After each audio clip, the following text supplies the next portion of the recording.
You stand before the mirror, looking at that woman who so often feels like a stranger. Her eyes carry stories she can't always tell, and her hands that have held so many dreams, now hesitate. It is this gaze I want to speak about today. How you can reclaim the power that has always been yours, just as Princess Diana once did.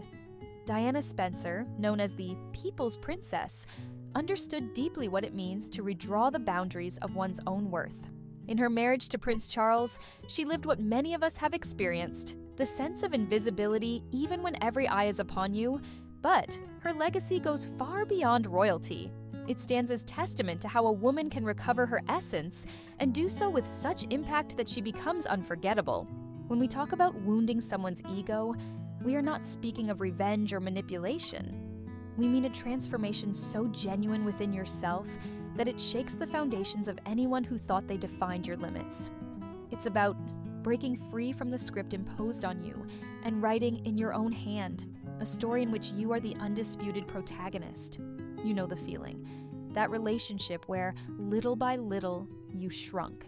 Where your opinions were silenced by sighs of impatience. Where your needs were dismissed as drama or overreaction. Where you began to doubt the legitimacy of your own feelings. Psychologists call this phenomenon gaslighting, a form of manipulation that leads you to question your perception of reality. Princess Diana lived this in the palace corridors. In one historic interview, she said, "There were 3 of us in this marriage, so it was a bit crowded." With that simple line, she not only asserted her truth, but completely redefined her narrative. She was no longer the rejected princess. She was a woman who refused to accept a reality built to diminish her. And that is precisely what happens when you decide to reclaim your emotional autonomy. It is not petty vengeance, but a silent revolution that begins within you and echoes through all your relationships. It is a journey of self-discovery that leaves a lasting impression on anyone who witnesses your transformation. Consider this. When someone is used to having you in a certain place, perhaps a small, convenient place for them, and suddenly you refuse to occupy it, you create an imbalance. The male ego, in particular, has been socially constructed on pillars of control and predictability. When you become unpredictable, not out of whims, but out of genuine growth, you challenge the entire framework on which he based his understanding of both you and himself. Diana did exactly that when, following her separation, she completely reimagined her public identity. Suddenly, she was no longer just the shy princess at royal events. She was a global humanitarian force, a passionate advocate for important causes, a woman who could walk through literal and metaphorical minefields with unwavering grace. And the world, including those who once sought to diminish her, could never look at her the same way again. Before we continue on this journey of self-discovery inspired by Diana, I want to pause and speak directly to you, as if we were sharing an intimate moment on this path. If these words are resonating in your heart, if you feel this message reached you exactly when you needed it, consider subscribing to this channel. Hit the notification bell so we can continue this conversation, and so I can be with you every step of your transformation. This is not just a channel, it is a community of women rewriting their stories, and your voice is an essential part of this collective narrative. Now, let's dive deeper into the psychological mechanisms at play when we talk about reclaiming your power and becoming unforgettable.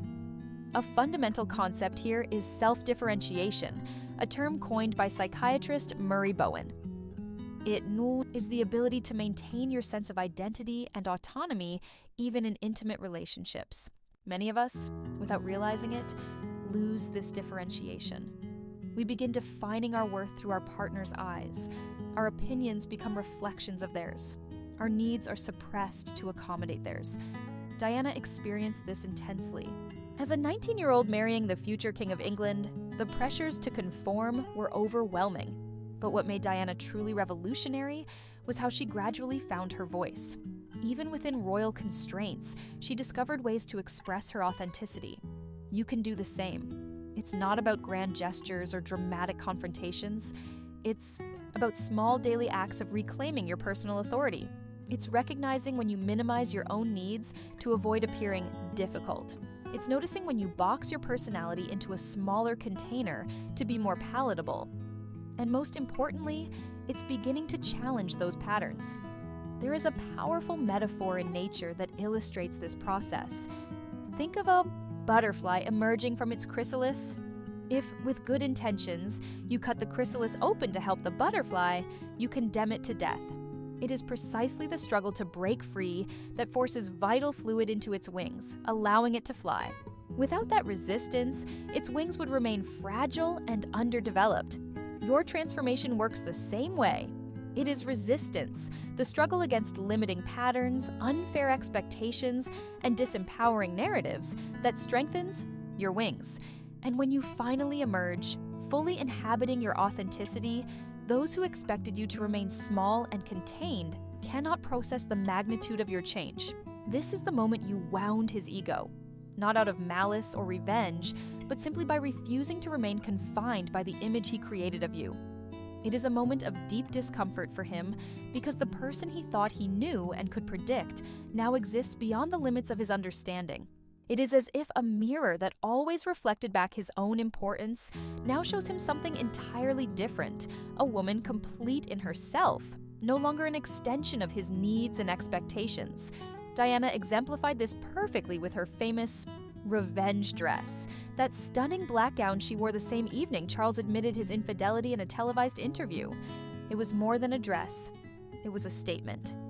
It told the world, "I am not a victim. I am magnificent on my own." She turned a night meant to spotlight her husband's betrayal into a celebration of her own beauty and resilience. You have that power too, the power to rewrite the narrative, the power to turn situations meant to diminish you into platforms for your authentic radiance. This personal transformation process triggers an interesting psychological phenomenon in the other person, the Zeigarnik effect.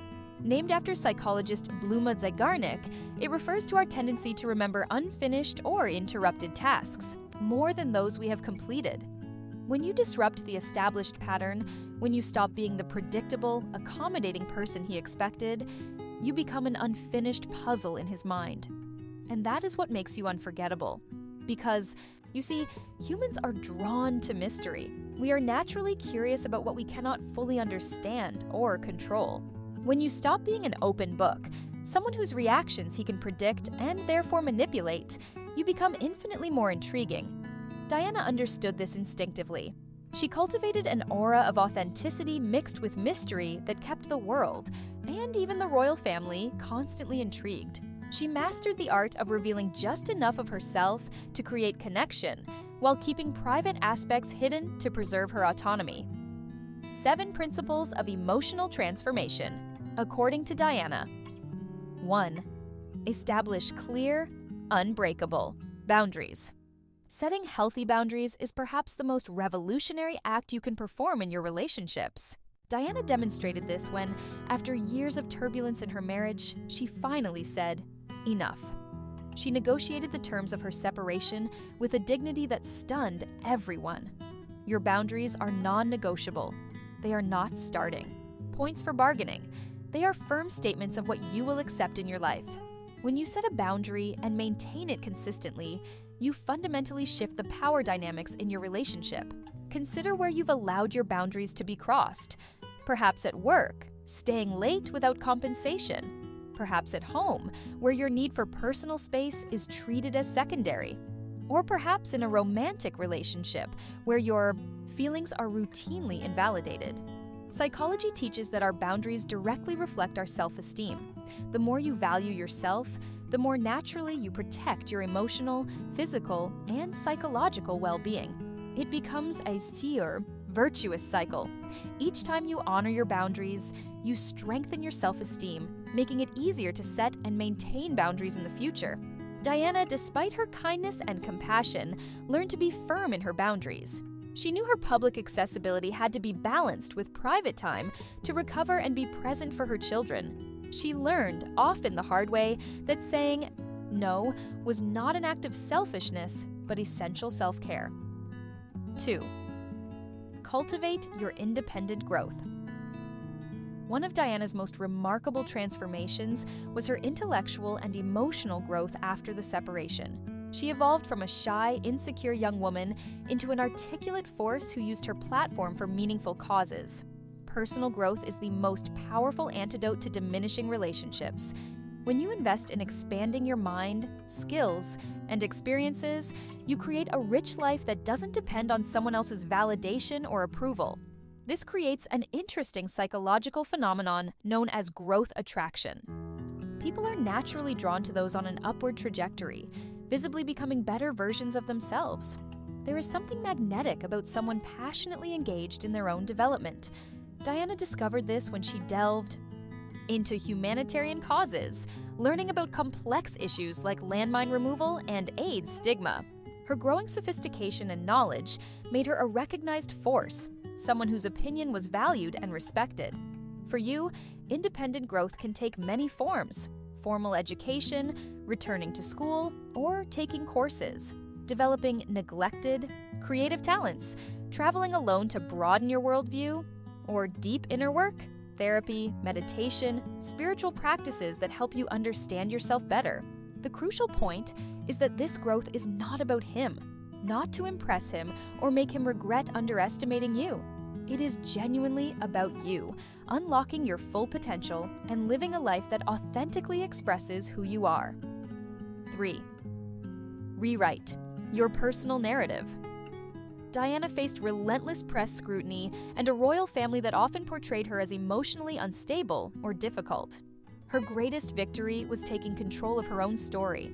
Psychologists call this cognitive restructuring, identifying and challenging negative or inaccurate thoughts and replacing them with more realistic, empowering perspectives.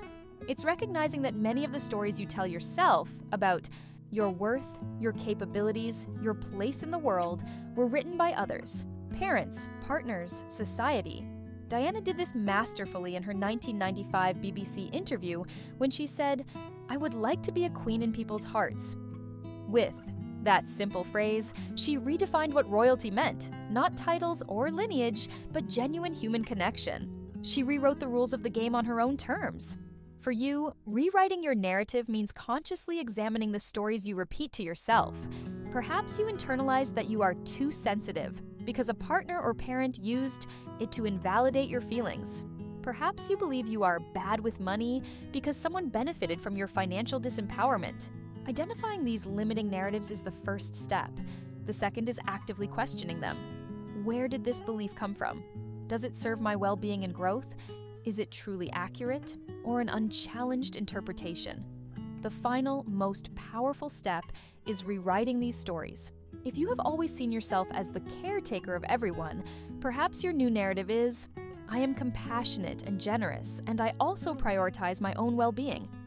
If you believed you were hard to love, your new story could be, "I have legitimate needs and deserve a love that honors every aspect of who I am." 4. Develop a magnetic presence. Diana possessed what many called charisma, but what truly made her magnetic was not just her beauty or title, it was her full presence, her ability to make each person feel like the only one in the room when she spoke with them. Presence is not mystical or reserved for the chosen, it is a skill you can cultivate. At its core is mindfulness, the ability to be fully in the present moment, not split among multiple worries or distractions. When you develop this quality of presence, something remarkable happens in relationships. People feel truly seen and heard by you. There is weight to your attention that is rare in our multitasking, smartphone pinging world. Diana mastered this. Countless stories exist, of AIDS patients in hospitals to celebrities at glamorous events, describing the same experience. When Diana spoke with you, the rest of the world seemed to disappear. She listened not just with her ears, but with her whole being. This quality of presence creates an indelible impression. When you offer someone your full, genuine attention, you become unforgettable to that person. It is such a precious rarity in our hectic world that it remains in memory as an authentic moment of connection amid superficial interactions. To cultivate your own magnetic presence, start practicing mindfulness in everyday exchanges. When someone is speaking to you, truly listen. Don't just wait for your turn to talk or formulate your response, but genuinely absorb what they are sharing. Notice how this immediately transforms the quality of the interaction. 5. Demonstrate strategic indifference. One of Diana's most powerful twists came in her apparent indifference to royal protocol after her separation. She lived her life on her own terms, without seeming concerned about the royal family's approval. In psychology, this relates to the concept of healthy detachment, the ability to care deeply without letting your inner peace and sense of self-worth depend on someone else's response or approval. It's a delicate balance, not coldness or genuine disinterest, but an inner stance of self-containment and emotional self-sufficiency. This detachment creates an interesting dynamic in power relationships. When you show that your happiness and well-being do not rely on someone's approval or attention, you immediately shift the balance. That person realizes that their usual tools of control, withdrawn approval, the silent treatment, offering crumbs of affection, no longer work. Diana exemplified this when, after years of being controlled by royal expectations, she began living openly on her own terms. She wore what she wanted, associated with whom she chose, and spoke about issues that mattered to her, all without seeming to seek approval or fear disapproval. To practice this principle in your own life, begin noticing where you are overly invested in someone's approval. Where do you modify your behavior, opinions, or even your appearance to elicit a positive reaction? Where do you feel anxious if you don't receive validation? Then practice small acts of emotional self-sufficiency. Make decisions based on your own values, not on anticipating someone else's reaction. Be comfortable with silence and uncertainty, rather than rushing to fill empty spaces. Celebrate your achievements internally without needing to announce them for external praise. Over time, you will develop a quality that is simultaneously calm and magnetic, the quality of someone centered in herself, not selfishly, but in a way that radiates confidence and inner strength. Number 6, speak your truths with compassion. Diana had a gift for stating hard truths in a way that opened hearts rather than creating defensiveness. When she spoke about her bulimia, suicidal thoughts, and the coldness she felt from the royal family, she did so without bitterness or rancor, but with raw honesty that resonated globally. There is tremendous power in truth spoken with compassion. It is neither an angry outburst nor resentful silence. It is a clear, calm articulation of your experience without accusation or drama. Paradoxically, this measured approach often has a much deeper impact than an emotional confrontation. Psychology teaches that when people feel attacked, their defenses kick in. Denial, projection, rationalization. Their minds literally shut off to new information. But when truth is offered without hostility, there is a much greater openness to truly hear and process it. Diana used this approach in her historic interview when she said, "There were 3 of us in this marriage." She didn't need to paint Charles as a villain or make exaggerated accusations. The simple truth, declared with dignity, was devastating in its impact. For you, speaking your truths with compassion means first clarifying for yourself what really needs to be said. It is not about cataloging every transgression or hurting feelings. It is about identifying the fundamental patterns that need addressing. Practice expressing these truths without accusatory language. Instead of, "You always ignore me," try, "I feel invisible when I'm speaking," and the conversation shifts away. Instead of, "You never care about what I want," try, "I need my preferences to be considered in decisions that affect both of us." This kind of communication, honest, direct, but fundamentally non-hostile, is extremely powerful. It gives the other person no hook to evade the core issue by attacking your tone or emotion. It simply places the truth at the center of the room with clarity and calm, and allows it to do its work. 7. Channel your pain into purpose. Perhaps Diana's most enduring legacy is how she transformed her own suffering into meaningful action. Her struggle with eating disorders led her to speak openly about mental health. Her experience of feeling alone and isolated led her to connect with society's marginalized. Positive psychology calls this post-traumatic growth, the ability not only to survive adversity, but to use those experiences as catalysts for a more meaningful, purpose-driven life. There is powerful alchemy in turning your pain into purpose. First, it gives your suffering meaning.